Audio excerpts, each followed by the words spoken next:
afternoon. Good afternoon. This is Reverend Aki Ahim coming to you live from the Mountain of Eagles Ministry.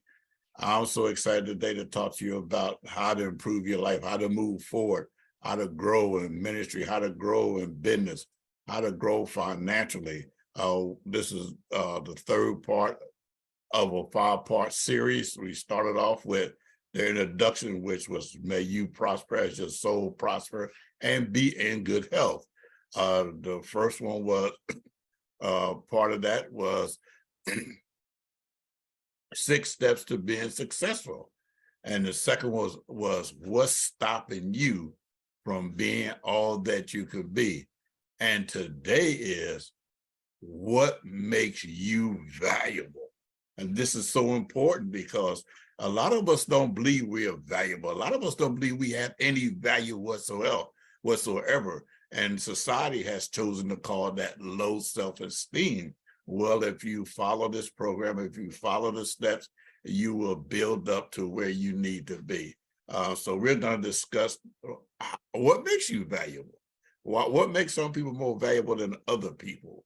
And as not, God view us all as valuable because he made us all distinctly different. Do you know that there are 1 million sperm cells that go through the canal of birth? Out of 1 million, only one survive.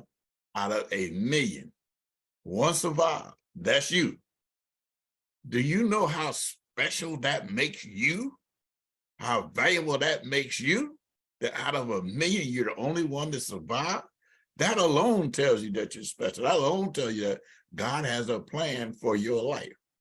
And we're going to discuss how to go about being in that successful plan, what you have to do to be a part of that successful plan. And you know, we're using the life of, not the life of David, but this particular part of David's life to show you how you can be all that you can be, how you can become wealthy, how you can stay where God put you if you just follow him and just learn how to become the best you can be. Listen, there's a lot I need to teach you, a lot I'm going to show you. There's some things that I'm just so excited about because there's some things we just overlook in our everyday living.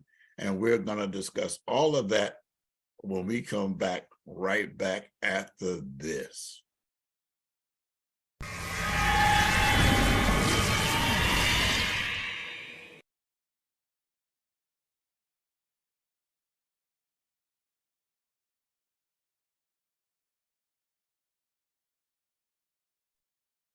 Welcome back to the Mountain of Eagles Ministries.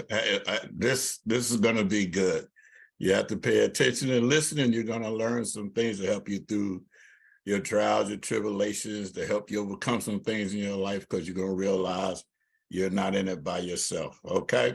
Now, I'm here today to talk to you about what makes you so valuable. You know, and like I said earlier, in our society today, we are being labeled with this thing called low self-esteem if you don't have the confidence and all those things that you need. So if you got low self-esteem, mean that you don't really value yourself. Well, today I'm going to show you how to value yourself, how come you're so valuable, and if you're not, how you could become valuable, okay? Now, there are some things that you must come into your life to give you value, you know, and it just let me I'm gonna be reading from 1 Saul 17. I'm gonna read down to verse 20, but I'm gonna give you a little background, which I already did in the 3 previous chapters of this, because this is part 3 here. The first one was the introduction, which is a part, but it wasn't. That was how let your soul prosper, may you prosper as your soul prosper and be in good health. The second was 6 ways to be successful. And last week, what's stopping you from being successful? And today is about what makes you valuable. Now, let's face it, some people commit suicide because they feel they have no value. Some people become alcohol or drug addicts. All this because they feel that they have no value. But that's how they feel. That's not how God feels. God created us all, made us significant, as you heard me say earlier. You are special. God has made you special, so uniquely different. There's nobody else got fingerprints like you, earprints like you, footprints like you. Nobody else talk, walk, speak like you. You are special. You are worth something. But let's go to this here. 1 Samuel 17:20 says, now that the background of this is, okay, Jesse done told David, okay, listen, I need you to go check on your brothers to see how they doing, find out what's going on with them. And I want you to take these 10 cheeses to the captain so that he'll feel good about it and look out for your brothers. Now, David is an obedient kid. He's humble. Like I told you before, if you want to be successful, you got to be humble. You got to be able to follow direction. You got to be obedient. And you're going to see here that David not only followed directions, that he was given some authority too, because before he left to do what his father did, he had to go get somebody and appoint them to watch over the sheep while he was gone. You just can't let sheep run around do what they want to do. They'll walk off cliffs, walk in the mountains, get eaten by wolves, whatever. So you got to have somebody look out for them. And not only that, here's something else too. All in the Bible, everywhere in the Bible, whenever somebody was given an assignment to do, they rose early in the morning. They were not procrastinators. They did not say, I'll wait till 12 o'clock in the afternoon, 1 o'clock. They got up because they wanted to do their assignment. They wanted to get to it. They wanted to get busy. They wanted to be about their business. And here's where we are now. David is on the way to do what his father asked him to do. And because he's on his way to do what his father asked him to do, here's where we are. 1 Samuel 17:20. And David rose up early in the morning and left the sheep with the keeper and took and went as Jesse had commanded him. And he came to the trench as the host was going forth to fight and shadow for the battle. I found that that's a oxymoron, because it says that he was going and that they was fighting. There wasn't nobody fighting. They were selling, matter of fact, the only one selling wolf tickets was Goliath. What nobody in Israel saying nothing. They were scared. The Bible said they were so afraid. You know what it takes to be so afraid? That's almost to the point of trembling with fear, okay? For Israel and the Philistines had put the battle in array and army against army, right? And David left his carriage. Now, here's another thing. You heard me say earlier in the other parts, part 1, part 2, and part 3, that David didn't come from no poor family. They had land, they had sheep, they were upstanding citizens. And this is another part that said that he wasn't poor. He came in a carriage. You know, a lot of people in Israel walk where they had to go. Now, understand, David is the baby boy, but he got authority. Why? Because he had to go appoint somebody to watch the sheep. He gets the carriage and go and do what his father told him to do early in the morning. And you just can't do that unless you got some type of authority. Now, and he's an obedient child, a humble child. And now as he gets there, and he, like I say, he left the carriage in the hands of the keeper of the carriage and ran. Now, see, that one thing about David don't believe in wasting time. It says he ran to go see what was going on and check things out. He didn't go strolling like some of us do. Matter of fact, when you in the business world, they tell you if you're gonna walk fast. look like you doing so, look like you going somewhere, like you getting ready to do something important. Just don't go for a leisurely stroll. And if David running, you know he's up to something important. And he ran into the army and came and saluted his brother.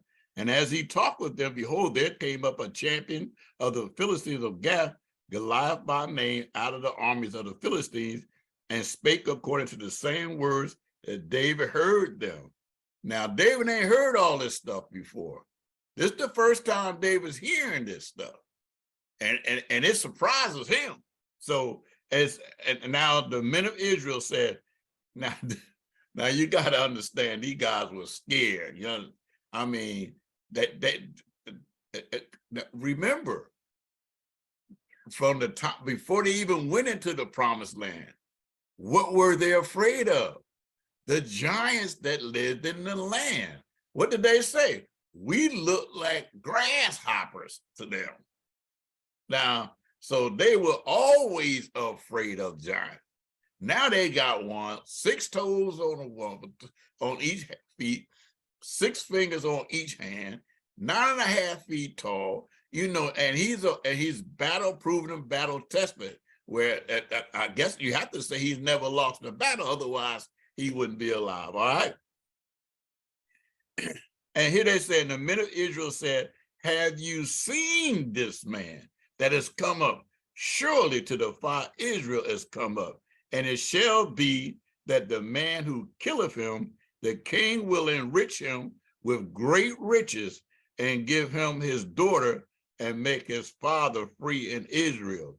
Now, you heard me tell you a couple of weeks ago, you get paid in direct proportion to the size of the problem you solve.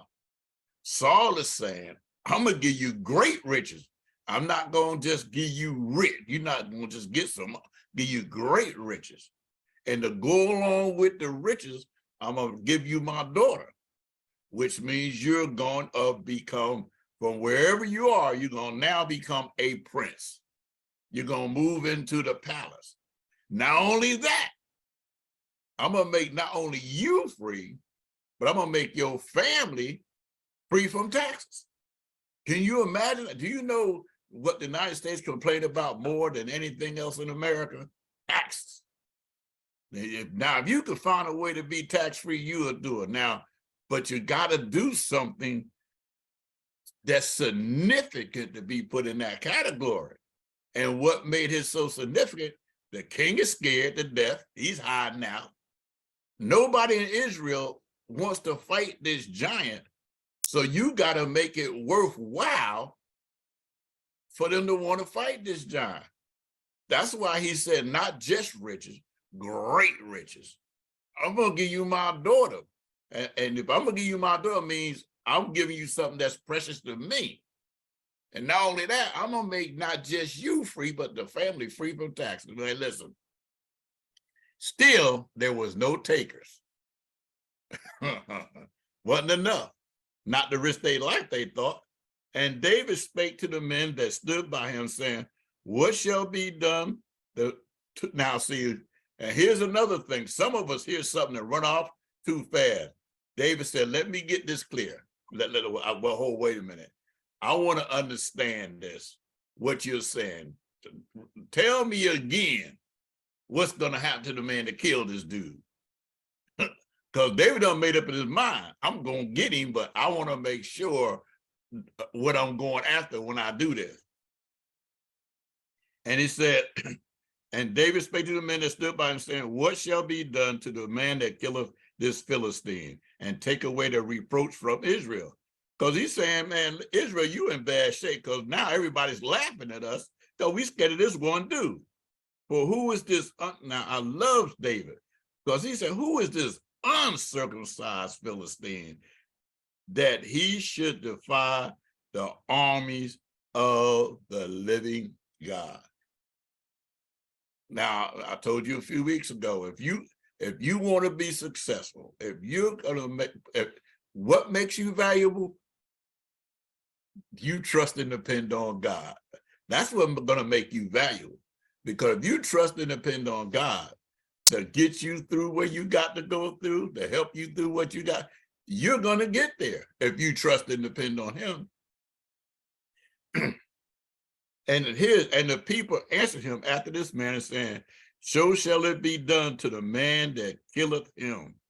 Now, here's where jealousy, sibling rivalry, and all that stuff come into play. And it says that Eliab, his eldest brother, heard when he spake unto the men. Eliab's anger was kindled against David. And he said, why camest thou down hither? And with whom did thou left those few sheep in the wilderness? I know thy pride and thy naughtiness of thine heart, for thou art come down that thou mightest see the battle. First of all, his brother's full of junk. Why? Ain't no battle going on. Goliath running around 40 days selling wolf tickets. Ain't nobody in Israel has defied him. So what battle? That's just his brother jealousy talking. First of all, he's scared of what David might do. Now, the Bible don't say this, but follow me here and you'll see what I'm saying.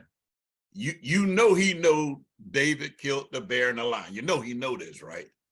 Because David don't make it know. He tells anybody that'll listen, look, because he praised God. God delivered me out of the bear. And so, his brothers know about it. And his brother know that he's favored. Why? Because he was there when Saul anointed David king. So, and he know that there's something special about David. But being the eldest child who's supposed to get the double portion, he can't stand the fact that David is in the position he's in to do the things he do and got the favor of God on his life. So he got to find a way. And listen to me. People will find a way to try to low rate you because they can see the greatness in you. So listen to me. When you see people just constantly trying to find a way to low rate you, trying to find a way to put you down, trying to find a way to cut your throat, that's because they can see the greatness in it. You might not be, but they can see it, and they trying to destroy you before the greatness can come through. Now, let me show you how David is a special guy. These are things you need to do when people confront you with this nonsense. And here's what it said. And David said, what have I now done? Because he used to this. Now what did I do? Y'all done this before. Some of you guys was like I was in school and whatnot. Princeton got to go to what did I do now? What they got me up for now? I mean, one time they had me up on something in school, and I wasn't even there the day they said it happened. But they were so used to that stuff, they just assumed that what have I done now? Every time I look around, you guys are on my case. What did I do now? Now, here's the thing that you got to understand. What's your worth? You got to have a cause. If you don't have a cause, problem solving could be your cause. Singing great songs could be your cause. Being a book writer could be your great cause. Being a great teacher could be your cause. Becoming a great scientist could be your cause. Your cause could be that you find a cure for things. All these could be your cause. And David's saying, is not there a cause for me to ask this question? Because ain't none of you guys doing nothing about this dude. None of you. All y'all out here hiding out, scared to death. And now you getting on my case because I want to find out what to do about it. It's not their cause. You got to have a cause. I don't care who you is. You got to have a cause to be alive. You got to have, you know what, when you get married, your cause is to make your spouse happy and well and be the best spouse you can be. Raising your children, to raise them up in the admonition of the Lord. That's your cause. There's so many different causes. We're not going to try to go on, but that's what makes you valuable, okay? And it says, now, this is what you do. When you get naysayers and people trying to cut your throat, put you down, this is what you do. This is what David did. The Bible declares we shouldn't waste our time with vain balance with people, arguing with people. Forget all that. What did David do? He said, and he turned from him towards another. He said, he just turned away. I ain't got time for that nonsense you talking. And he turned from him towards another and spake after the same manner. And the people answered him again after the former manner. And when the words were heard which David spake, they rehearsed them before Saul, and he sent for him. Now, you know what? You know what desperation will do? Desperation will make you take desperate measures. Now, word done spread. I mean, they was in such desperate need of hope that somebody in Israel would stand up and fight, that the word got out. All David was doing was asking questions. David ain't once said he was going to fight this guy, not once. But word done got out that this boy is inquisitive enough that he's asking questions, that it got back to Saul, and they sent for him. And David said to Saul, let no man's heart fail because of him. Thy servant will go and fight with this Philistine. David ain't got no fear. Why? Because if we could be more like David, not just David. David wasn't the only one. I'm going to tell you something in a minute, but if you trust and depend on God, if you compare your problem and put it next to God, you realize that problem ain't that big. I don't care what it is. You'll realize it, compared to God, it's very small and insignificant, because God is so big and so huge and so great, it dwarfs everything next to him. Now, I know y'all don't, some of you know this, some of you don't. There was another, and he was not called a giant killer, but there was another guy in the Bible who was a giant killer.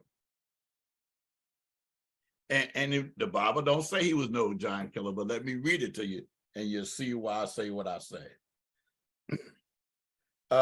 This is in Joshua, chapter 14. And let me give you some context of this. What this is talking about is a guy named Caleb. Caleb was given an inheritance. And let me read it. I don't want you to say I'm making this up. I want to read it to you. It says, and this is when they were trying to look out for Caleb. Caleb was 85 years old. He was 45 when this third guy started. They wandered around the wilderness for 40 years, makes him 85. So they say, Caleb, we're not going to send you up there with these Anakins, giants. We're going to give you something easy. And this is what he said, verse 11, as yet I am strong this day as I was in the days of Moses, sent me as my strength was then, even so is my strength now, for war, both to go out and to come in. What are you saying? Boy, look, y'all don't need to worry about me. I'm bad. Yeah, that's right. I'm bad. I'm going, I'm going to take it. Now, therefore, give me this mountain. And the mountain, okay, give me this mountain. Wherefore the Lord spake in that day, for thou heardest in that day how the Amalekites were there, and that their cities was great and fenced. If so be the Lord will be with me, then I shall be able to drive them out as the Lord said. And what happened? And Joshua blessed him and gave unto Caleb, the son of Jephunneh, the Hebrew, for an inheritance. Now, that was his inheritance, that mountain full of giants. They was trying to look out for him and said, nah, you don't need to be fighting with these giants and all that. You don't did your share. And he said, no, Doc, you ain't gonna deprive me of my inheritance. If more of us would fight for our inheritance like that, we'd be so much better off. But some of us would sell it for a pot of pottery. So here it is, portrait, what Esau sold his inheritance. Now, lentil suit, that's the word I was looking for, lentil suit. Now, here it is, he had to kill some. Ain't nowhere in the world he just drove him out and killed none. He had to kill some. And the thing about him and David both was they never looked at the giant. What he said, God with me? Man, look, they ain't got a chance. Mountain full of them, but they ain't got a chance. Why? Because God with me. That's what David is saying. And I'm showing that to you to show you that what makes you so valuable, what makes you great, if you trust and depend on God, you will see how and why. and Saul said unto David, thou art not able to go against this Philistine to fight with him, for thou art but a youth, and he's a man of war from his youth. Now, in other words, what you telling David, this dude been fighting all his life. He's battle tested, which I said earlier. Now, the one thing I like about what I'm doing here with you guys, David at this time was around 16, okay?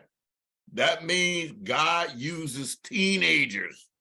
God uses children to do his will if they trust and depend on him. Caleb, 85 years old. God used him. So age got nothing to do with this. The thing that matters is, do you trust and depend on God? You got to have integrity. You got to be honest. You got to be forthright. You got to be living to serve the living God and be willing to solve somebody else's problem. And not only somebody else's problem, be able to solve your own problem through God. If you can do that, you can do anything. That's what's going to make you valuable. And he said, you ain't but a youth. That's why Jesus, who David is the progenitor of Jesus Christ, Jesus said, suffer the little children to come unto me. For such is the kingdom of heaven, these little children. You guys got to twist it.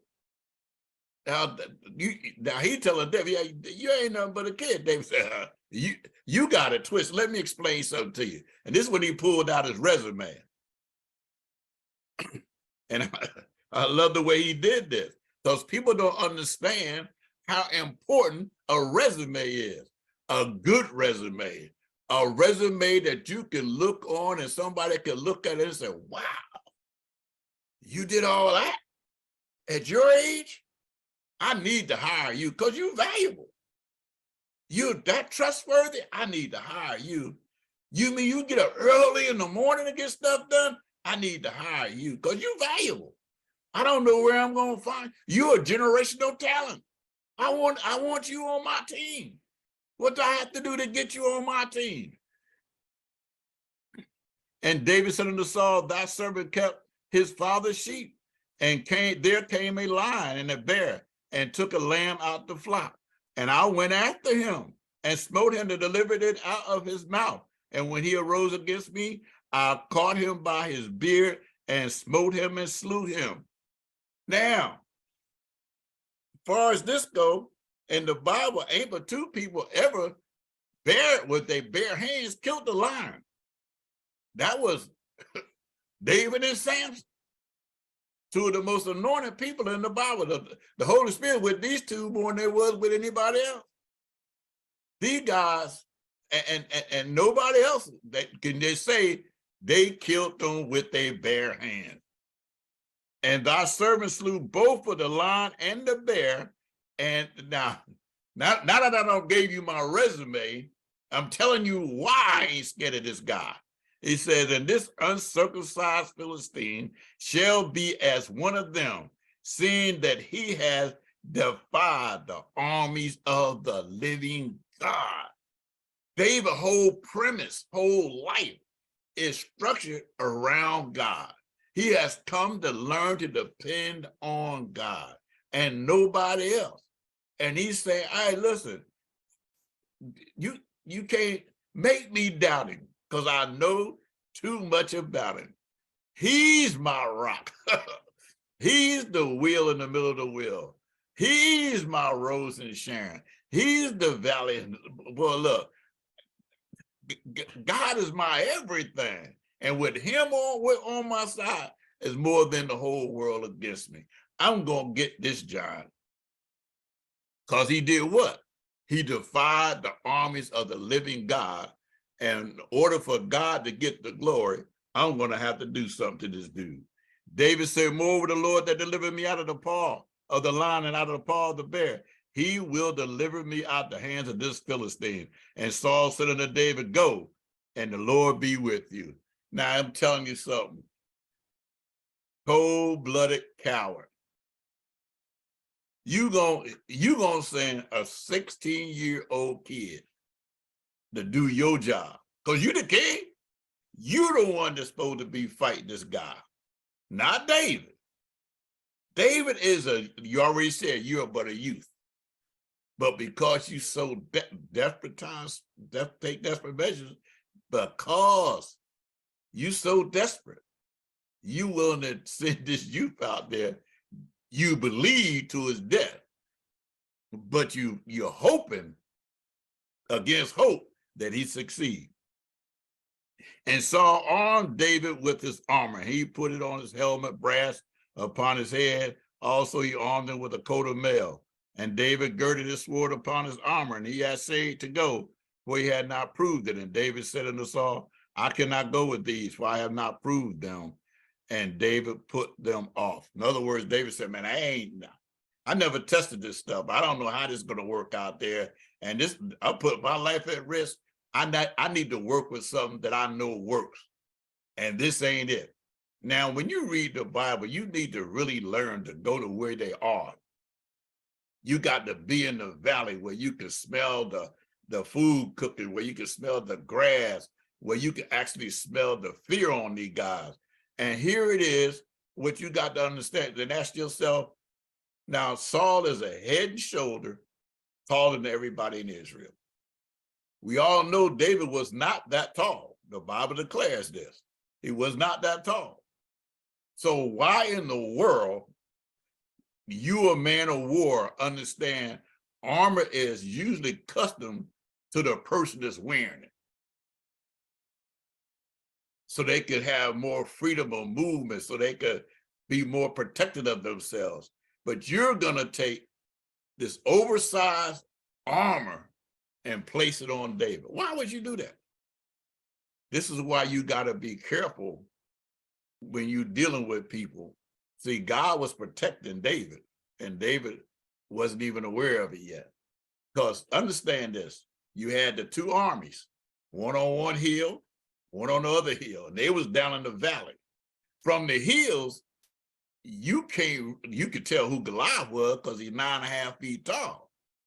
But anybody else, all you can really see is the armor. So if David got on Saul's armor and he kills Goliath, who do they think killed Goliath? Saul was going to get the credit. No, yeah, I know y'all didn't see that coming. Saul was going to get the credit if David killed him in his armor. Because they couldn't tell the difference from where they was at. All they could see is the armor. So so I'm telling you, when you see somebody always want to use your stuff, they want to use you. They want to take credit for what you are doing and stamp their name to it. It happens all the time. Bosses take your work and put their name on it. They showed it in Hidden Figures. People was taking the work to that young lady and taking credit for it. It's the same thing here, that he was going to take the credit for what David did.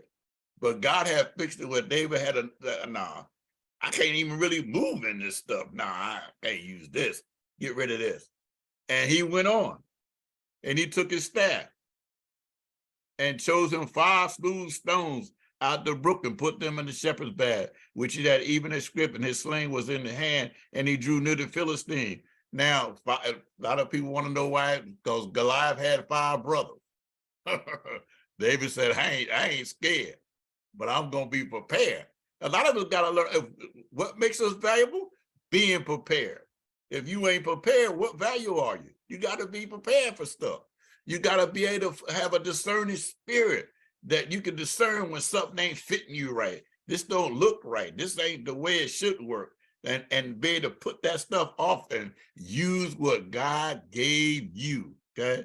Instead of trying to sing like everybody else, preach like everybody else, preach like you, do what God gave you to do. God said, you so special, I gave you a gift that you use only the way you can use it.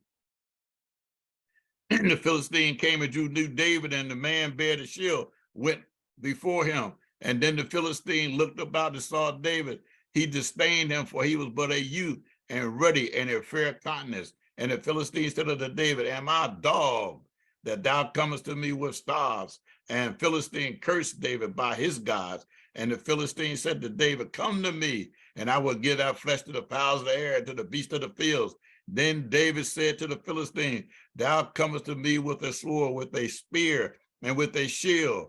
But I come to thee in the name of the Lord of hosts, the God of the armies of Israel, whom thou hast defied. This day the Lord will deliver thee into my hand, and I will smite thee and take thine head from thee, and I will give thy carcass to the host of the Philistines this day, unto the fowls of the air and the wild beasts of the earth, that all the earth may know that there is a God in Israel. What made David so valuable? Because he was praising, honoring, and glorifying God with every essence of his being. He believed in God. He trusted God. Everything he did was to give God the glory. Listen, if you got integrity, if you want to get up and get stuff done early in the morning, if you're obedient, if you trustworthy, if you faithful, the Bible declares if you just faithful over a few things, I will make you ruler over many. And David lifetime, he ruled over many kingdoms, but because he was faithful, where he started being faithful at, taking care of his father's sheep. You gotta be faithful where you are, to take care of what you're doing, and God will do the rest of the work for you. And that's how you make yourself valuable. You will become so valuable till if they try to get rid of you.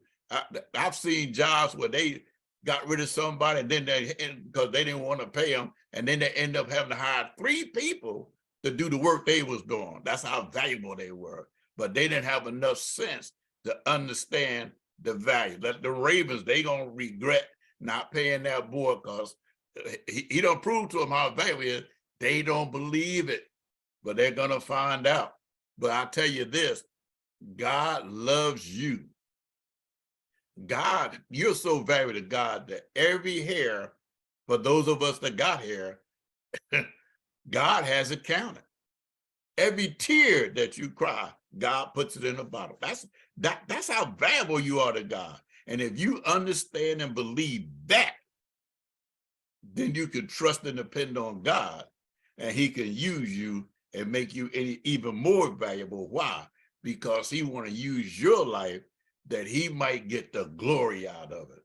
So listen, do me and yourself a favor. Hit the like button, subscribe, leave a comment, share this video with somebody, because there's some people who don't know this kind of stuff. They just think life is life and this, that, and other thing, and they feel like life is beyond them, that they're not worth anything. Share this with them. Let them realize you are worth something. You so special. You made it where the millions didn't make it, okay? I love you with the love of the Lord today. I'm looking forward to do great things in your life if you just trust and depend on him, because he is the one and only true living God. I'll put in this in the comment and the description below to my podcast stations: iTunes, Pandora, Stitcher rather, and there's a couple other. I have trouble remembering them all.